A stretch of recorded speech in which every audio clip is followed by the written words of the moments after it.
অন্যদিকে আমরা কি দুর্নীতি বিরোধী। বিজেপি এলে মাছ বন্ধ করে দেবে, বিজেপি এলে ডিম বন্ধ করে দেবে। আচ্ছা, একটা সরকার 15 বছর চললো, সেই সরকারের তো হিসেব দেওয়ার এই কথা ছিল। পর্বটা আমি আমাদের কত যেহেতু শেষ রাস্তাঘাট করতে হবে, তৈরি আমি করেছি, just কত নতুন মধুজাকে বলি, শহর আমাকে বানিয়েছি, এক মিনিট সময়। কত নতুন হসপিটাল বানিয়েছি। একটা আসন আমি বলছি, কোথাও কি বোঝাতে পারোনি সাধারণ মানুষকে যে তোমরাও শিল্প চাই, তোমরাও কারখানা চাও?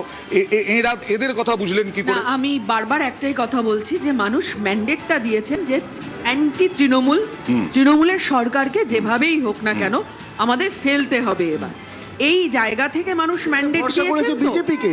এই জায়গা থেকে সেখানে মানুষ left ম্যান্ডেট ভরসা দিয়েছে করেনি। এবং এই জায়গায় দাঁড়িয়ে যে Left-কে তার তৃণমূলের আগে B team হিসেবে দেখেছে। যে দীর্ঘদিন ধরে আমরা দেখেছি এসআইআর এর প্রশ্নে হতে পারে, বিজেপির রাজ্যগুলো থেকে বাঙালিদেরকে উচ্ছেদ করার প্রশ্নে হতে পারে, যেভাবে সমানে বাইনারি তৈরি করা হয়েছে সেই বাইনারির ফলাফল বাইনারির মধ্যে এটা তো খুব স্বাভাবিক। সিপিএমও ছিল, বাইনারির তিন মধ্যে নম্বর বিষয় সিপিএম হচ্ছে ছিল যে বলেই না আরে জিতলে পরে সিপিএম সব বেঈমান বিষয়ে এত কাকিমা কথা বলে বলতে গান হবে। বাঁধেছিল। হ্যাঁ, বেঈমান আমার কাকিমা আরেকটা বলে গান বিষয় সিপিএম দেখে কার হয়ে জিতেছিল, আমার আজকে কার হয়ে একটা সেদিন বিষয় সিপিএম দেখে ভাড়া খাচ্ছিল। আমার পুরোনো আজকে দিনের কেমন কথা মনে লাগছে? পড়ছে। ওই বেঈমান কাকিমা কাকে বলেছিল?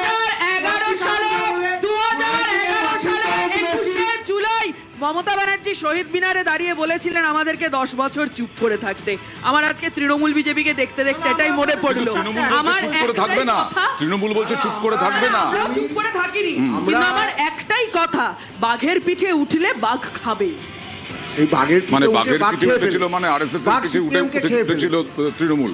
দেখুন, আজকের দিনে দাঁড়িয়ে সিপিএম কি কথা বলছে সেই জিনিস থেকেও বেশি গুরুত্বপূর্ণ আমি মনে করি যে আজকে আমাদের কর্মীরা যেই সংখ্যক লড়াই দিয়েছে সেই কর্মীদের পাশে যে আমরা প্রত্যেকের উপস্থিত রয়েছে সেই জিনিসটা স্পষ্ট করে বলে দেওয়া। আর শুধুমাত্র তাই কেন, আজকে যেই বিজেপির প্রতিনিধি রয়েছেন উনি আমাকে বলছিলেন যে একটু বলতে দিন। বিজেপির প্রতিনিধির জন্য আজকে বসে আমার এখানে খুব খারাপ লাগছে, কারণ কাল বাদে পরশু ওনাকে কিন্তু শুভেন্দুর মতো লোকজনদেরকেই নিজের নেতা বলতে আমি একটা খুব আমি খারাপ শেষ করতে লাগছে চাই, জানেন তো আপনার জন্য। পজিটিভ নোটে যাই শেষ হোক, করতে চাই, খুব খারাপ পজিটিভ লাগছে নোটে আমার। শেষ করতে চাই। এই এত জয়ের পর, এখন যদিও তৃণমূল অস্বীকার করবে জয়, তবু আমরা বলছি এত সম্ভব নয় এতটা মেকআপ করা।